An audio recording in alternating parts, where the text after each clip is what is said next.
Praise the lord. హల్లెలూయా. దేవుని నామానికి స్తోత్రాలు. మీ అందరికీ నా వందనాలు తెలియజేస్తున్నాను. ఈ దినం కొరకు దేవుడు సిద్ధపరిచినటువంటి మాటలు, ప్రియ సహోదరి సహోదరుడా, ఈ యొక్క అంత్యకాల దినములలో నీ యొక్క భక్తి జీవితం, నీ యొక్క విశ్వాసము, నీవు దేవుని మీద కలిగి ఉన్నటువంటి ఆసక్తి ఏ రీతిగా ఉన్నది? అయితే ఈ మాటలు దేవుడు నీ కొరకే మాట్లాడుచున్నారు. వసంతకాలమున రాజులు యుద్ధమునకు బయలుదేరు సమయమున దావీదు యోవాబును అతని వారిని ఇశ్రాయేలీయులందరినీ పంపగా వారు అమోనీయులను సంహరించి రబ్బా పట్టణమును ముట్టడి వేసిరి. అయితే దావీదు యెరూషలేమునందు నిలిచెను. ఈ మాటలు వింటున్నటువంటి ప్రియ నేస్తమా, యుద్ధానికి వెళ్ళవలసినటువంటి ఆ యొక్క సమయంలో దావీదు యుద్ధానికి వెళ్లకుండా యోవాబుని అతని సైన్యమును పంపించినటువంటి క్రమంలో వారు రబ్బా పట్టణాన్ని ముట్టడి వేశారు. యుద్ధానికి వెళ్ళవలసినటువంటి ఆ యొక్క దావీదు అతని యొక్క రాజగృహము వద్దే ఉన్నప్పుడు అతను పాపములో పడిపోయినటువంటి వాడిగా ఉన్నాడు. ఈ మాటలు వింటున్నటువంటి ప్రియనేస్తమా, ఈ యొక్క వసంతకాలము దేవుడు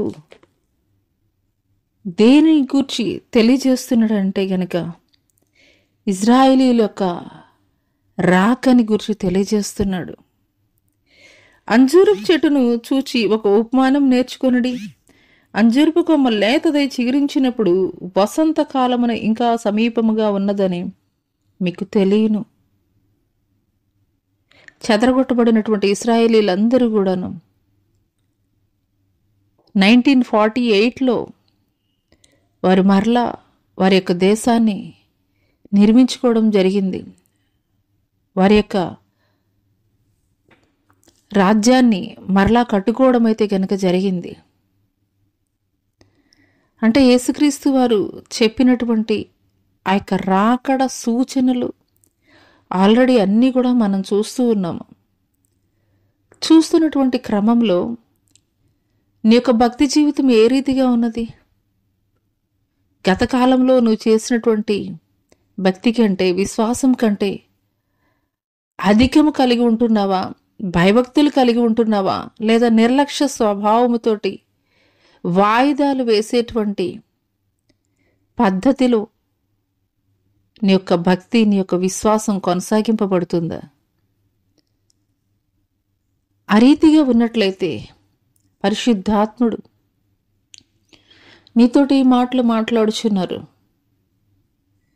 ఆయన రాకడ బహు సమీపముగా ఉన్నది. ఆయన ఒలీవల కొండ మీద చెప్పినటువంటి ఆయన రాకడ సూచనలు ప్రతి ఒక్కటి కూడా జరుగుతూనే ఉన్నవి. వసంతకాలము ఏ ఇజ్రాయేలు ప్రజల గురించి ఆయన తెలియజేశాడో, వారు చెదరగొట్టబడినటువంటి వారు మరలా వచ్చారు. వారి యొక్క దేశాన్ని మరలా వారు పునర్నిర్మాణం జరిగించుకున్నారు. ఆ తర్వాత ఆయన చెప్పినటువంటి ప్రతి సూచక క్రియలు కూడాను జరుగుతూనే ఉన్నవి. ఈ పరిస్థితులన్నిటినీ చూస్తున్నటువంటి నీవు నీ యొక్క భక్తి జీవితాన్ని, నీ యొక్క విశ్వాసాన్ని, దేవుని పట్ల నీవు కలిగి ఉన్నటువంటి విశ్వాస పరిణామాన్ని ఏ రీతిగా కొనసాగింపు జరిగిస్తున్నావో, ఈ సూచనలన్నీ చూస్తున్నటువంటి నీవు ఒక దావీదు వసంతకాల సమయములో, సిద్ధపాటు కలిగి ఉండవలసినటువంటి సమయములో నిర్లక్ష్య స్వభావముతోటి అతను తన యొక్క రాజగృహములో ఉన్నప్పుడు పాపములో పడిపోయినటువంటి వాడిగా ఉన్నాడు. ఈ దినం నీవు అనుకోవచ్చు, నేను ఏ పాపం కూడా చేయట్లేదు కదా, నాలో ఏ దోషం కూడా లేదు కదా అని. కానీ పాపం ఎక్కడో లేదు,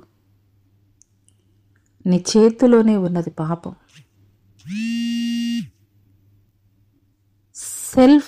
సెల్ ఫోనే నువ్వు చూసేటువంటి సెల్ ఫోనే నిన్ను పాపంలో పడివేస్తుంది. జాగ్రత్త.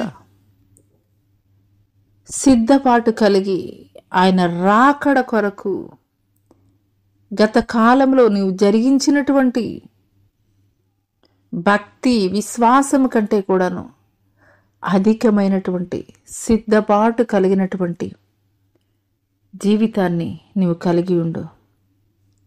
ఆయన రాకడ నేడో రేపో తెలియదు. ఆయన రాకడ బహు సమీపముగా ఉన్నది కాబట్టి ఆయన రాకడ కొరకు ఎత్తబడే గుంపులో ఉండు నిమిత్తం నీ యొక్క భక్తి జీవితాన్ని కొనసాగించమని దేవుడు తెలియజేస్తున్నాడు. అటి కృప దేవుడు నీకు దయచేయనుగాక. ఆమేన్.